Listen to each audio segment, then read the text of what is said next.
نو په دې کتاب کې دا ډېر ښه تشریح شوی دی چې مغولو څنګه د مسلمان د وهلو لپاره استفاده وکړه، انګریز ترې څنګه وکړه، او رنجیت سنگ به دا چل څنګه یاد کړو چې مسلمانان یې راولاړول او په هغې باندې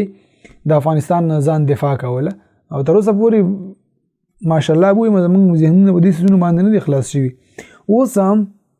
که تاسو وګورئ په افغانستان کې دا 20 کاله جنګ چې تیر شو 20 کاله، نو دا کافر مسلمان ډېر کم خپلو کې جنګ کړی دی، امریکایي او افغان، دغه ټول افغانان په افغانانو جنګو. دلته چې مثلا طالب روزل کېدو چې اردو کافر دی ویلې، هلته اردو روزل کېدو چې طالب چې دا کافر دی ویلې. نو دا د مسلمان وژلو نسخه اوسه پورې په موږ باندې جاري ده. اوسه پورې موږ په دې نه پوهېږو چې دا څوک کوي، ولې کوي، موږ اوس څنګه باید د دې نه ځان وساتو.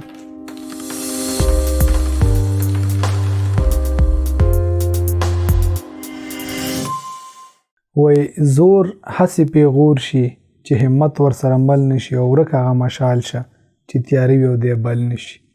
فکر کوم زما په سټوډیو کې مشال داسې چندانې بل نه دی. خو دا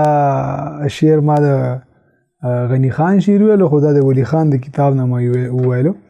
د خان عبدالولی خان کتاب خدای خدمتګاري لومړی ټوک ما ولوستلو. څنګه تاسو سره ما وعده کړې وه چې زه به تاسو ته د هغه کتابونو لپاره کوم چې زه وګورم چې هغه اړین دي د قام د بچو لپاره چې ویل ولي د ځوانانو لپاره، د هغوی نه به زه تاسو ته حتما خپل نظر جوړوم چې دې کتاب کې څه دي، او که چېرې ستاسې خوښ شي او درته واقعا مهم ښکاره شي نو هغه کتاب تاسو بیا ضرور ولولئ. د ولی خان بابا دا کوم کتاب چې دی خدای خدمتګاري لومړی ټوک، نو دا په 4 ټوکونو کې 4 جلدونو کې دا کتاب، او لومړی ما ولوستلو. نو په دې کتاب کې څه دي؟ اول خو دې نه مخکې چې دا کوم کتاب ریویو ما تاسو ته جوړه کړې وه، فیکټس آر فیکټس یا رښتیا دي، یا په اردو کې چې حقایق ہے، نو په هغې کې ما تاسو ته چې کومې خبرې کړې وي هغه خبرې په دې کتاب کې هم شته. او هغه ځکه چې دغه کتاب چې دی د یو ځای نه وروسته همغه کتاب دی پکې منځ کې، یعنې همغه رښتیا دي کتاب پکې چې دی ورچول شوی دی. او په دې کتاب کې ښه خبره دا ده چې د افغانستان د سیاست نه شروع شوی دی، ځکه چې د خیبر پښتونخوا چې ده دا مستقیما د افغانستان د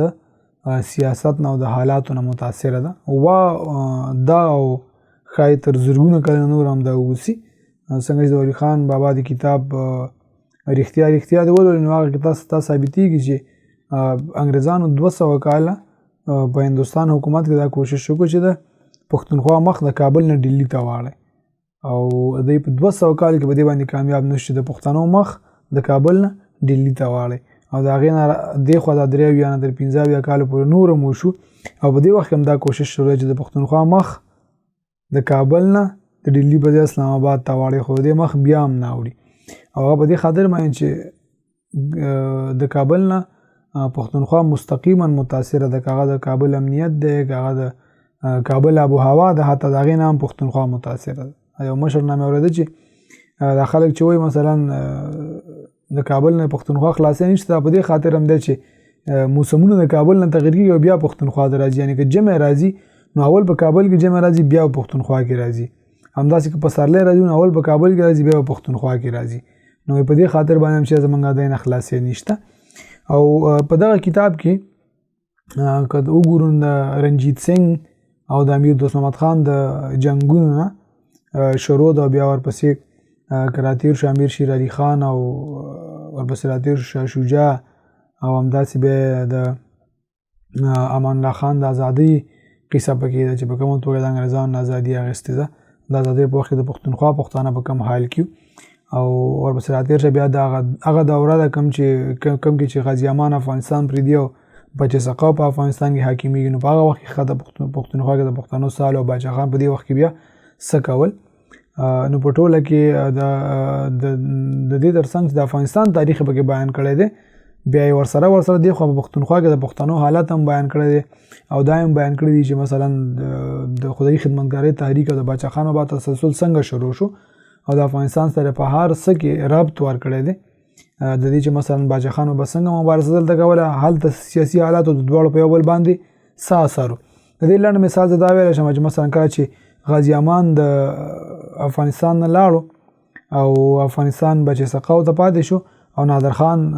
د فرانس نه راغی پښتونخوا ته دلته د باچا خان سره وکتل او دوی ورته ډاډ ورکو، مالی مرسته ورسره وکړه او هغه واپس افغانستان ته ولېږل. هغه حمایت کو تر څو د بچ څقاو افغانستان خلاص کی. نو دغسې څنګه چې دا واقعه تاسو ته مو وویل چې څنګه په خپلو کې ربط ورکړی دی او څنګه یې خپلو کې سره یو ځای تشریح کړې ده، همداسې د افغانستان د امیر دوست محمد خان نه راواله تر اوسه پورې دا ټول حالت چې په دې کتاب کې راغلي دي هغه د پښتونخوا د سیاست او په دې دلته د پښتنو د حالاتو د خدایي خدمتګار د مبارزې سره یو ځای په یو ځای باندې مخې ته وړي دي او د دې ترڅنګ یې نړیوال سیاست هم په دې کې ډېر ښه تشریح کړی دی. نړیوال سیاست مثلا په هغه وخت کې روسیا او برېټانیا دوه د نړۍ ستر قوتونه یا سوپر پاورز چې د یو بل سره د امپراتورۍ په لویولو د ملکونو پر لاندې کولو کې مقابله و سیالي وه او د همدې دواړو هاتیانو په سیالۍ کې چې د افغانستان تل دل کېدلو، ځکه چې برېټانیا ورسره سرحد لرلو، هغه هندوستان نیولی نو هغه خو بیخي افغانستان سره په سرحد پراته او روسیا چې دی هغه طرف نه چې تاجکستان، ازبکستان، ترکمنستان هغه ملکونه ټول نیولي هغه مور سره په سرحد پروت نو په منځ کې په اصطلاح باندې د میږې او یا چینډخان ګرځېدل هغه خوا دې خوا ته نه دوه هاتیانو نو دې دواړو هاتیانو په جنګ او زور کې به همیشه د افغانستان دل کېدلو. نو دا یې په ډېره ښه توګه په دې کتاب کې تشریح کړې ده چې څنګه بین المللي سیاست په افغانستان باندې تاثیر کولو او بیا څنګه د افغانستان حالت، د افغانستان سیاست او د افغانستان وضعیت په دواړو امپراتورۍ باندې په روس او په برېټانیا باندې اثر کولو. نو دا په دې کتاب کې ډېر واضح لیکل شوي دي. ځینې واقعي په دې کتاب کې ډېر ښکلي دي، ما ځینې مارک کړي دي. یو مثلا د رنجیت سنګ او د امیر دوست محمد خان جنګونه چې څو ځله کې امیر دوست محمد خان ماتې وخوړه. ولې ماتې وخوړه؟ هغه د دې خپلو مسلمانانو د لاسه چې د رنجیت سنګ سره د پښتونخوا مسلمانان ولاړو. په دې کې دا یو واقعه دلته ما مارک کړې ده، تاسو ته زه وایم. بله دا چې پیرنګي 2 ځله د افغانستان د فتح کولو کوشش کړی و خو 2 ځله یې ماتې خوړلې وه. نو بیا خو بله لار نه وه ما سوا د دې نه چې په افغانستان کې دننه بغاوت وکړی شي او پښتون په خپله چاړه په خپله حلال کړی شي. د پښتون تاریخ ګواه چې دا کار پخوا مغولو کړی و خو مغول خو مسلمانانو هغوی خو د اسلام نه فایده اخیستلی شوه. پیرنګی خو کافر دی نو ولې کافر رنجیت سنګ هم بیا دغه نسخه د پښتنو متعلق نه و استعمال کړې څه. او چې کله د مسلمان بادشاه دوست محمد خان سره د کافر رنجیت سنګ خبرې کېدې نو د رنجیت سنګ د طرف نه د هغه یو مسلمان وزیر فقیر سید عزیز الدین چې خبر اتر راغی او د خبر په سلسله کې د خپل مسلمانۍ او تقوا ذکر وکړو. نو دغه واقعه که زه تشریح کوم او په ساده الفاظو درته ووایم، دا واقعه د دې کتاب په 88م مخ کې ده د فقیر سید عزیز الدین باسته چې دا د رنجیت سنګ یو مسلمان وزیرو، یعنی په دغه ساحه باندې په پنجاب پښتونخوا باندې رنجیت سنګ په حکومت کې د فقیر سید عزیز الدین په نوم باندې یو مسلمان وزیرو. کله چې امیر دوست محمد خان پر رنجیت سنګ باندې حمله وکړه نو هغه چې د امیر دوست محمد خان په خبرو باندې مشغول کړو او رنجیت سنګ ته تاسو نه راتاو شي. نو حتی د دې خطر هم و چې امیر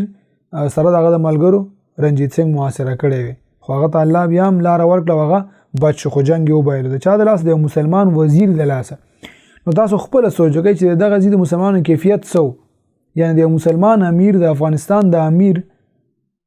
پلاو ته یو مسلمان وزیر نه ودرېږي او د رنجیت سنګ سره ودرېږي. نو په دې کتاب کې دا ډېر ښه تشریح شوي دي چې مغولو څنګه د مسلمان د وهلو لپاره استفاده وکړه، انګریز ترې څنګه وکړه او رنجیت سنګ بیا دا چل څنګه یاد کړو چې مسلمانان یې راولاړول او په هغې باندې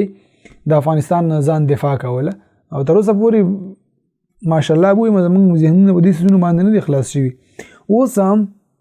که تاسو وګورئ په افغانستان کې دا 20 کاله جنګ چې تیر شو 20 کاله نو دا کافر مسلمان ډېر کم خپلو کې جنګ کړی دی، امریکایي او افغان، دغه ټول افغانان په افغانانو جنګ و. دلته چې مثلا طالب روزل کېدو چې اردو کافر دی ویلې، هلته اردو روزل کېدو چې طالب چې دا کافر دی ویلې. نو دغه د مسلمان وژلو نسخه اوسه پورې په موږ باندې جاري ده. اوسه پورې موږ په دې نه پوهېږو چې دا څوک کوي ولې کوي، موږ اوس څنګه باید د دې نه ځان وساتو. نو په دې کتاب کې داسې ډېرې واقعي ځای په ځای باندې ډېر په ښکلی انداز لیکل شوي دي چې هغه عام نام سړی د دې منطقې په سیاست باندې پوه کوي چې هغه وخت کې د منطقې څه حال و، ولې موږ دومره متاثره وو، ولې مثلا پښتونخوا د افغانستان نه جدا شوه. د ډیورنډ معاهده هم په دې کتاب کې چې دا ډېره واضحه لیکل شوې ده چې په څنګه توګه باندې افغانستان خیبر پښتونخوا اوسنی او مخکینی صوبه سرحد چې دی هغه برطانیې د حواله کو، د څه په بدل کې حواله کو، د کومو فشارونو له امله حواله کو او د څومره وخت لپاره هغه معاهده هم په دې کې ډېره ښه توګه باندې لیکل شوې ده. په دې کتاب کې یو بله ډېره ښایسته واقعه چې د هغه د ولی خان بابا سیاست ته راتلل دي. د دې کتاب 314 مخ کې چې دی یو عنوان دی زما راتلل سیاست ته. د ولی خان بابا سیاست ته راتګ په اړه باندې چې کله د سیاست ته راغلی دی نو په دې ورځو کې وفدونه مقررېدل چې لاړ شي او په قوم باندې وګرځي، کور په کور وګرځي او خلکو ته د بیدارۍ خبرې وکړي، قوم راویښ کړي، قوم د مبارزې لپاره چمتو کړي. نو ولی خان بابا لیکي چې د خدای خدمتګار او سالار اعظم چې کوم دی امین جان خان نو هغه زم د وفد سره کړم او په وفد کې د ولی خان بابا سره ماسټر عبدالکریم د عثمانزو او بل سره دغه ترور زوی د رازړو فدا محمد خان. نو دوی لیکي چې موږ پیاده روان شو او روژې میاشت هم وه. نو په دې سور اوړي کې د روژې په میاشت کې موږ پیاده ډېر زیات وګرځېدو او 2 ورځې وروسته چې د ولی خان بابا پښې چې د هغه پولای شوې. دا حالت خو ناقابل برداشت و خو دا د باچا خان د سیاست بنیادي اصول و چې د هر یو پښتون کور ته د خدای خدمتګار ځان ورسوي هغه سره دی په کلي حجره جومات پوله پټي او کور د عزیزوالۍ او قاموالۍ جرګه وکړی شي. د دې مخکې به ډېر یو جالبه واقعه لیکلې ده چې یو ورځ موږ ماسپښین یو وړوکي کلي ته ورسېدو نو په جومات کې هم د یوې ونې لاندې سیوري د کټونه واچول او پکې سملاستو. نو ولی خان بابا وایي ما چې په کټ کې پښې وغځولې نو ما اسلم خان ته وویل چې د قام دپاره موږ څومره سخته دی راو که نه یو 16 سپېلی مې وکړو. نو اسلم خان ما ته وویل چې دلته چې دی په همدغې میاشت کې باچا خان بابا همدغه کلي ته په همدې سره ګرمۍ کې راغلی او په دې یو کور باندې چې دی هغه ګرځېدلی دی. نو دلته چې باچا خان بابا راغلی او په دغه ځای کې په همدغه وخت کې ډډه ووهله نو د جومات د امام نه تپوس وکړو چې دا بره دا لوګی د څه دی که نه. باچا خان بابا تپوس وکړو چې دا یو کلی دی که څنګه. د جومات امام ورته وایي چې نه دا کلی نه دی دلته صرف یو کور دی او د جمعې په ورځ باندې هغه دلته راځي نو دا ټولې خبرې به ورته زه وکړم. وایي باچا خان بابا وویل چې نه زه باید د دپاره ورشم. د هغه یو کور دپاره باچا خان بابا په هغه سره غرمه کې ورغی او هغوی ته هم د نږدې نه خبرې وکړې. نو ولی خان بابا بیا لیکي ما سالار اسلم خان ته وویل که ستا دا زړه چې زه به هم د باچا خان په شان د یو کور پسې ورشم او ورته به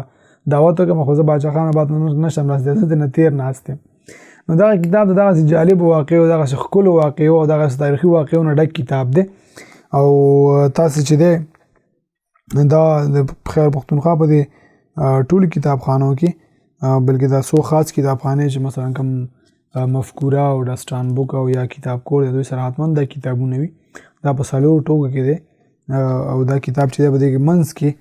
د یو څه نه وروسته فیکټس آر فیکټس یا رښتیا د کتاب شروع کېږي. نو دا کتاب تقریبا 1500 مخه دی بلکې پوره 1500 مخه دی او 1500 مخه خو دی په حجم کې